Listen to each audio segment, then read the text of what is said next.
13 फरवरी 2024 देश में किसान आंदोलन 2.0 की शुरुआत होती है और इसके बाद हरियाणा पंजाब के दो बॉर्डर सिंगू बॉर्डर और गनौरी बॉर्डर युद्ध का मैदान बन जाते हैं, जहां पर किसान अपनी मांगों की पूर्ति के लिए किसी भी हद तक कर गुजरने को तैयार रहते हैं। वहीं प्रशासन और पुलिस महकमा उन्हें रोकने के लिए अपना पूरा दमखम लगाते रहती है। लेकिन क्या आपको पता है कि इस पूरे आंदोलन में एक पार्टी विशेष अपनी मंशा को पूरा करने के लिए इसे प्रयोजित कर रही है। यदि आप प्रीवियस में घटी घटनाओं को एक कड़ी से जोड़ना शुरू करेंगे तो यह आपको स्पष्ट हो जाएगा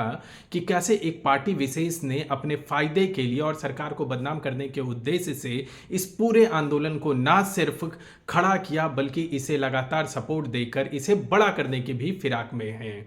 वो कहते हैं ना कि खैर खून खासी खुशी बैर प्रीत मदपान रहीमन दाबे ना दबे जानत सकल जहान। यदि आप कड़ियों को जोड़ना शुरू करेंगे तो आपको पता चल जाएगा कि कैसे कुछ मुट्ठी भर दलालों को जोड़कर एक पार्टी विशेष ने सरकार और देश को बदनाम करने की साजिश रची। कहानी का सिरा शुरू होता है 16 नवंबर 2023 को, जब इस पूरे आंदोलन के मास्टरमाइंड रमनदीप सिंह मान की मुलाकात कांग्रेस के बड़े नेता के करीबी रहे दीपेंद्र सिंह हुड्डा से होती है और वो ट्वीट करके लोगों को यह बताता है कि फ्यूचर प्लानिंग पर चर्चा हुई। इसके कुछ दिन बाद 26 और 27 दिसंबर को चंडीगढ़ में किसानों का एक बड़ा जन सैलाब इकट्ठा कर रमनदीप सिंह मान अपनी ताकत को प्रदर्शित करता है, जिसके बाद दीपेंद्र सिंह हुड्डा 30 नवंबर को यूएसए के दौरे पर पहुंच जाते हैं और वहां उनकी मुलाकात सैम पित्रोदा से होती है, जो कि कांग्रेस के राजनीतिक सलाहकार भी हैं और कांग्रेस नेता हैं। इन्हें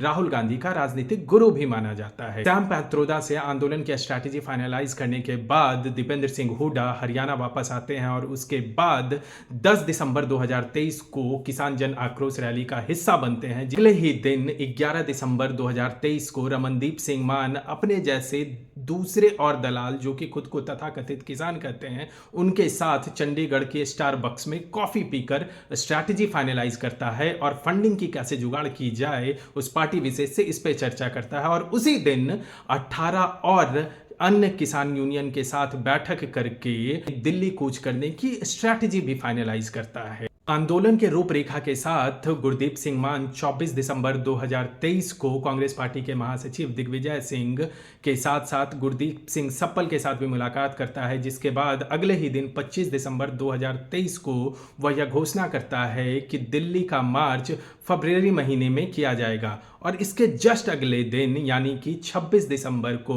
वह दीपेंद्र सिंह हुड्डा और 27 दिसंबर को पवन खेड़ा के साथ मिलता है, जिसके बाद 30 दिसंबर को वह घोषणा करता है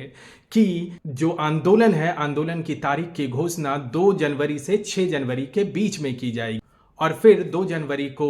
ट्विटर के माध्यम से रमनदीप सिंह मान यह घोषणा करता है कि दिल्ली मार्च की जो यात्रा है वह 13 फरवरी से स्टार्ट होगी। अपने मकसद को बेहतर तरीके से पूरा करने और एक पार्टी विशेष को फायदा पहुंचाने के इरादे से रमनदीप सिंह मान 8 जनवरी 2024 को हरियाणा के पूर्व मुख्यमंत्री भूपेंद्र सिंह हुड्डा से भी मिलता है, ताकि उनके जरिए भी कुछ प्रशासनिक सहयोग उन्हें मिल सके जो कि दिल्ली मार्च के दौरान उसकी मदद कर सके। इसके जस्ट बाद रमनदीप सिंह मान एक बार फिर से चंडीगढ़ में समस्त किसान यूनियन के साथ बैठक करता है और यह तय करता है कि जो तारीख है वह 13 फरवरी की होगी और इसके बाद वह ट्विटर के जरिए अपनी तैयारियों को अपडेट करता है। जिसके बाद 11 फरवरी 2024 को कांग्रेस पार्टी के एक बड़े नेता का ट्वीट आता है कि इनको दिल्ली से उखाड़ कर फेंकना है, किसानों के न्याय के लिए कांग्रेस लड़ेगी और उन्हें एमएसपी दिलवाएगी। तो आप सोच सकते हैं कि कितने प्रयोजित तरीके से एक पार्टी विशेष ने अपनी मंशा को पूरा करने के लिए